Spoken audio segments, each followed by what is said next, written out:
Hey, welcome back. I thought I just wanted to show you sort of what happened with the watercolors after we last chatted. And we got some pretty good things. So this 4x6 pad, whoop, it's upside down, but you get the basic idea. So we have a pretty nice like gradient on the sun, on the sky, and then we have sort of a ground to put things on. So we could use this for all sorts of stuff.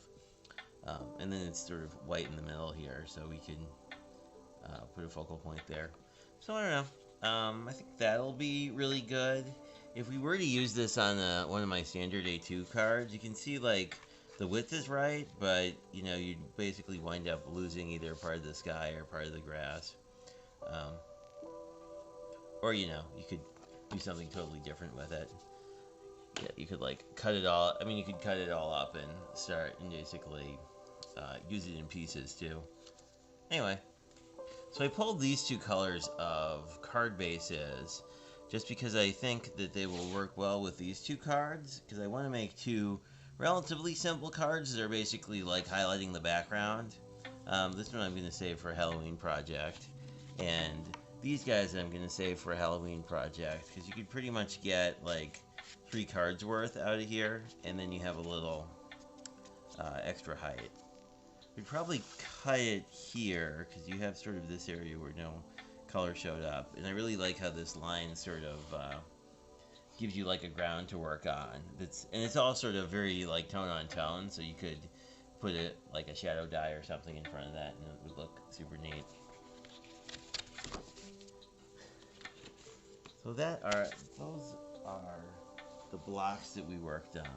And I totally did the thing that I said not to do, which is I left this tape down for about a week, so we'll have the fun experience of peeling this back up and see how it works. While you're just peeling tape off the tape, it doesn't matter a ton, but once you get to your paper, I generally like to pull it kind of a 90-degree angle and very slow. And you kind of want to watch to see if you start pulling up paper. With these, we could always recut the panel if something bad happened, but ideally that won't be the case.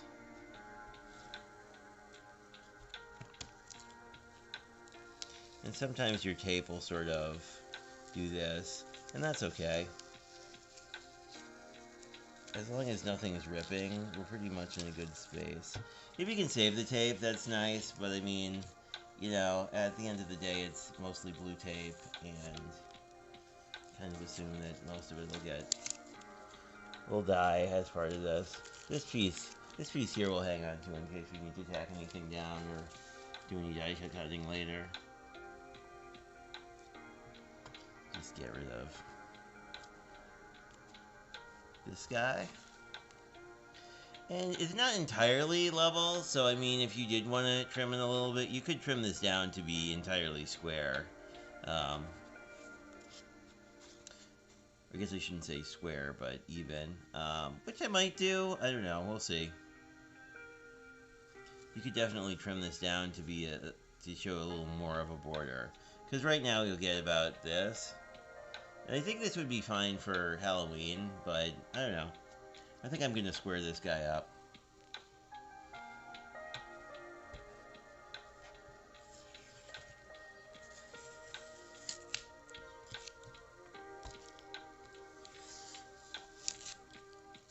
The whole sort of nice tape noises too.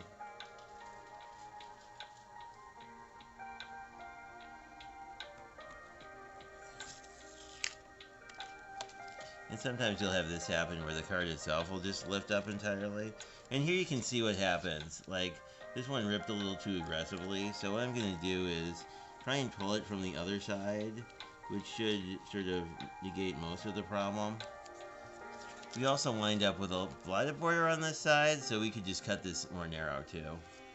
Or cut it to a smaller panel. Pretty good. I'm saving this one because it's sort of a nice green neon for more of a blatantly Halloweeny card coming soon to YouTubes near you.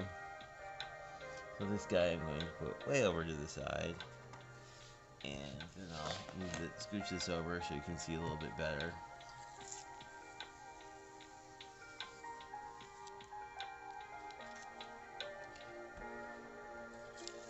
And really,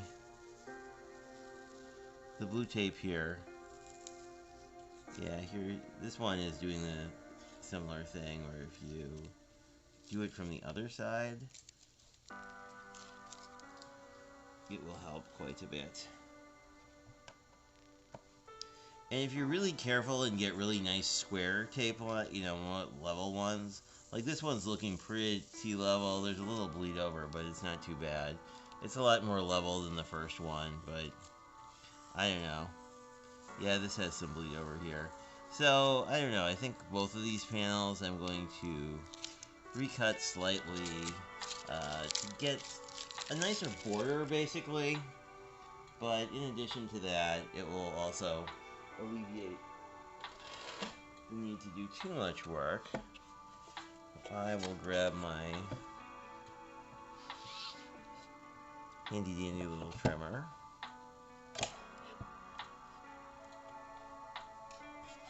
Which I use most of the time.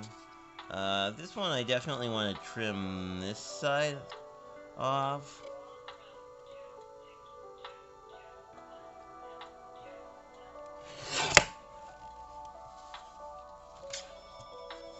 So I'm basically just trying to get this square.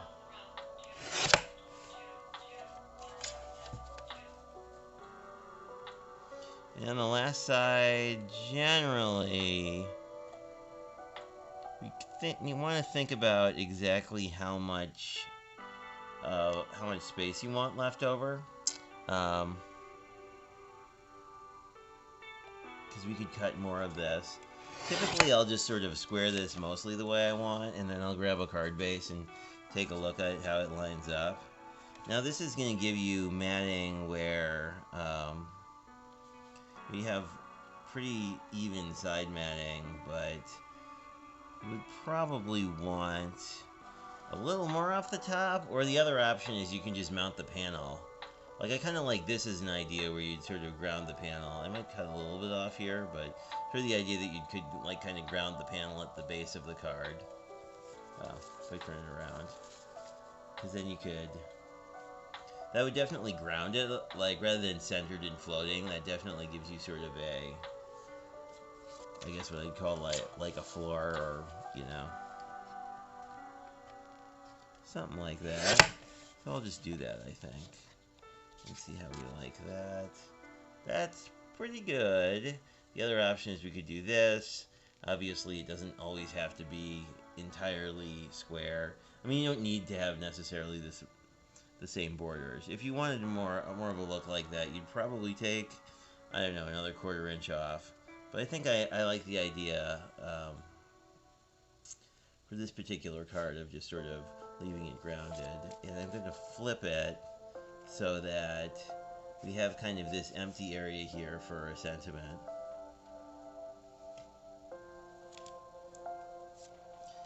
Because as you can see, the side of it,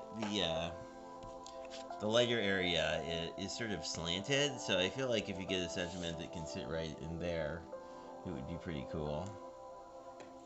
So I am going to grab some stuff. We had some dies I was considering. I have some really nice word dies, but then I was thinking I just wanted to sort of leave watercolor as sort of the highlight here.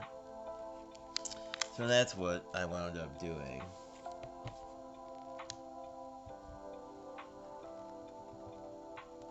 Get rid of one of these sentiments. I'll just stick it down here. This is one of my old springtime ones, but so if we kind of like get an idea, I really like the You Do You here. This is a Simon Hurley stamp set. You Make Me Smile would work here too. That would be kind of a nice... I kind of like that. I like You Do You though. I think that's the one that I'm gonna go with today.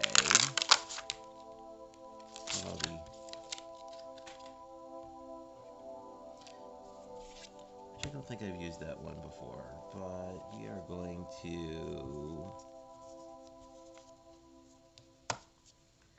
stick this pretty far down. Get rid of this guy.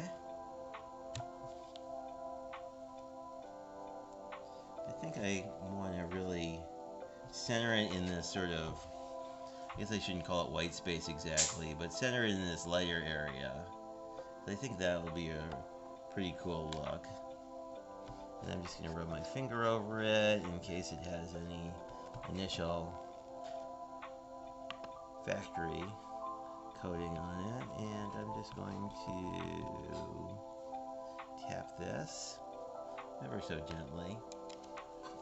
I like these smaller ink, well, you know, like a standard size ink pad for inking stuff like this. And I'll say normally it takes a couple inkings, particularly with black. This is pretty good. There are only a few little spots, so I'm going to hit it again, but most of it is due to the fact that the watercolor paper tends to be a lot more rough on purpose. It's just my favorite Misty. And there you can see it really fills in the sentiment on a second inking. I may actually use this sentiment again, so I will leave it here, but I really like how this came out. And I don't think I'm going to do anything else with this. I think I'm going to leave this a pretty simple card, just because I like the watercolor background a lot, and I think the idea of this on teal I like as well. So I'm going to just make sure the ink is dry. It should be pretty dry. Yeah, should dry pretty quickly. I will just grab some tape.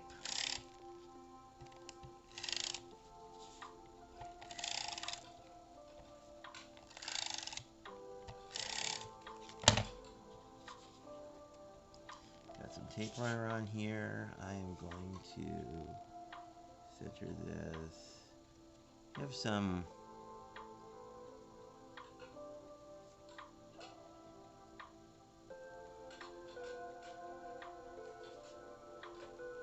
here we go. And I will just make sure this is adhered.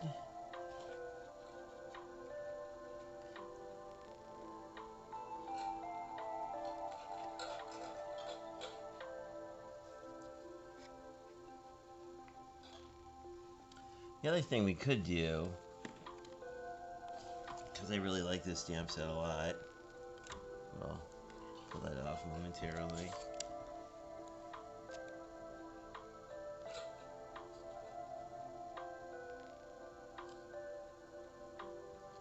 I think I'm going to grab this Follow Your Dreams and use this on the inside.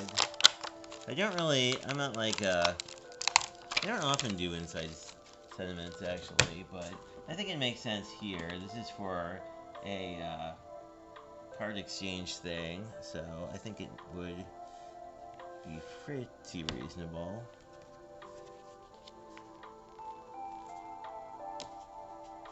Just do this and figure out where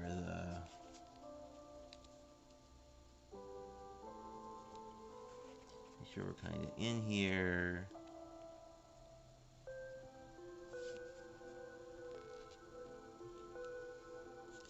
Actually, what I want to probably do is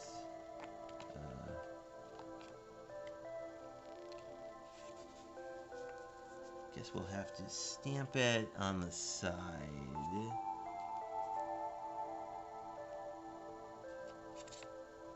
As opposed to what I originally thought of. Yeah, this should work. But the nice thing about these A2s is they fit in here really nicely. Anyway, I'm just going to make sure the sentiment's more or less centered, and then I can go pick it up on the door, rub it a little, and figure out where I put my ink. I could actually do this with a different kind of ink. I don't know. I actually really like black sentiments most of the time. I just feel like they're so much more readable.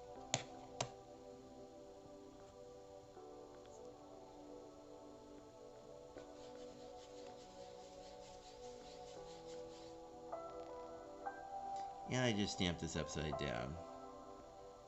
That's too bad. well, we have fixes for such things, which are mostly put another panel here. So, I guess we will do that. This should be the right size here. So, we'll just cut this to, we'll cut this to a standard panel, but we'll move this out of the way and grab our trimmer and do all that stuff. And I mean, here we can, and since this will be a standard size panel, we can just ink it first. Get a little something on that side. So anyway, this will just be our standard 4 by 5.5, and it might already be 5.5. So, or 5 1/4. It's already 5 1/4. Good news. It's a good reason to sort of make sure you know what side is up.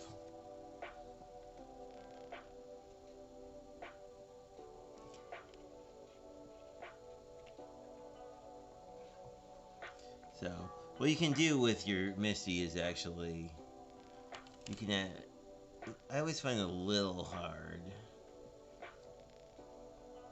This is kind of inky now, so it'll be a little tricky, I want to say. Not terrible.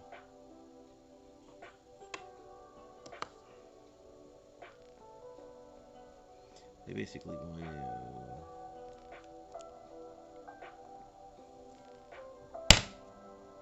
leave it where I want. This is a little off center, but I've left a little mark here, but I think it'll be fine. Because we're just going to go ink over it again.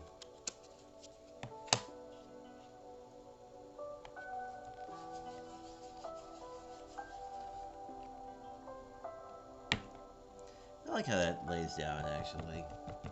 And now we're just gonna, we'll just throw tape on the back of this and redo it.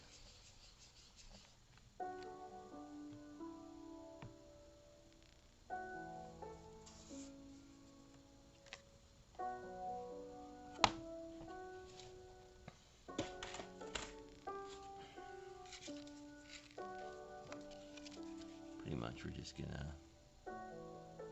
mat this right in here.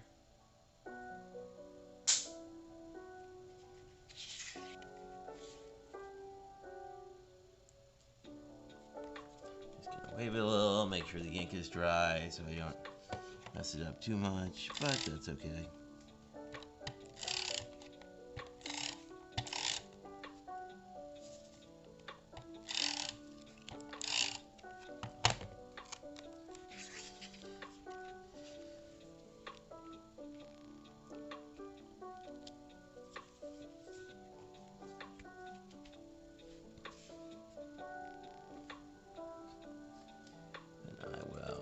Grab my blue pen and just sign it.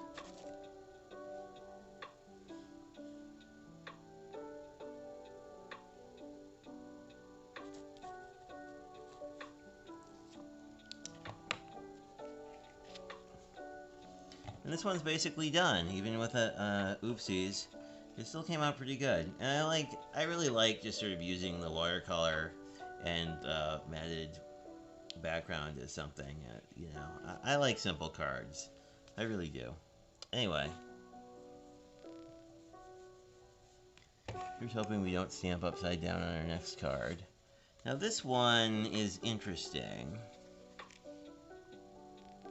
I think I'm gonna leave this one untrimmed just because I think it has like a nice sort of, I don't know, scrapbooky element of it. Like it's a little bit wonky and that's okay. But I do want to definitely utilize this area with some sentiment. And I actually like this one for here quite a bit.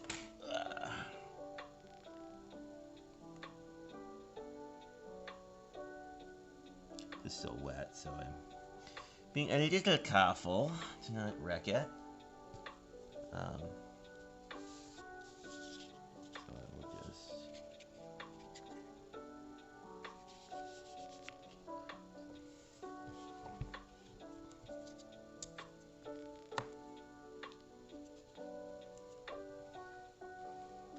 But the cool part to me of watercolor is like, you know, this is really, like with a really cool background, this is all you need for a card. Like you can do you can do backgrounds in series, and then you can just basically stamp them out and you're good to go.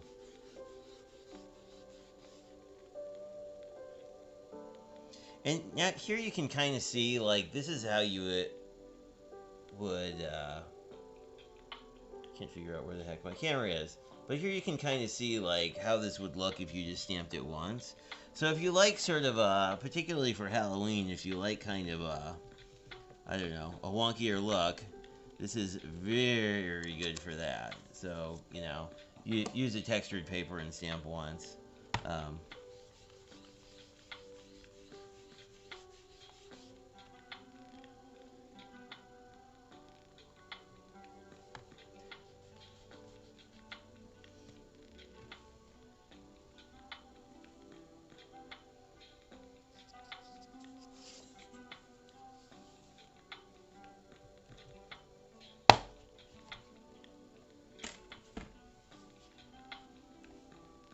I think that came out pretty well. Just need to grab my card base and get it mounted, and remember to not do it upside down this time.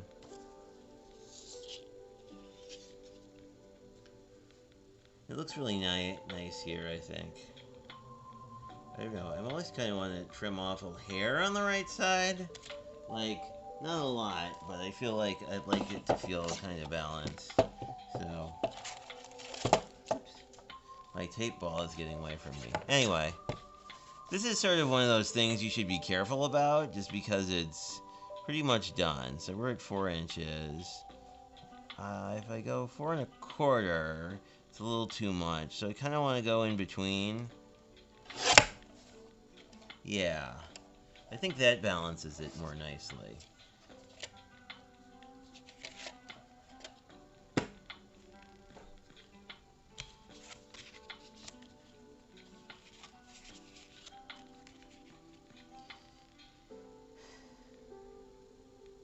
I think we can take off a little nibble on the bottom too to make this a little bit more, to make the mat a little bit more balanced. It's probably not going to be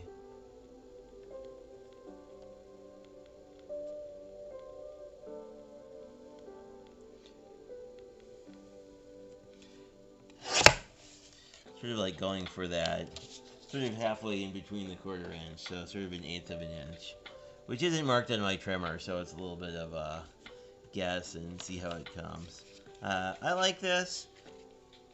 You could, I think I'm gonna, I like leaving the background as focus here, especially with this sentiment. Like, I think it's sort of like the idea of like a sunrise and a new day and all that kind of fits the vibe of the card. I don't know if that's really a thing, but we will make it up. And you could use other adhesives. I just really like the big tape roller because, you know, you don't really have to do too much with it. I've also been loving lo-fi music lately, which is why I have background music on. Because there's some really nice... See, I like how that came out. And I am going to write a message in this one, so I am not going to do an inside sentiment. This one's for a card exchange, but this one is more of a personal note. So, anyway, those are 2 pretty easy cards that basically just rely on utilizing a watercolor background, and I think both came out great. I mean, this is kind of the same idea as, like, if you've ever seen, like, the shadow cards where you have sort of you just stamp in black on top of a busy background. I think it's a really good way to use a busy background without it being too busy. We don't really have many savable strips, but if you did have a stripable, like say you had decided to just cut down this background and then mount this more evenly, you could save the strips and you could save any leftovers and basically use it like patterned paper. So anyway, 2 easy cards for you guys today.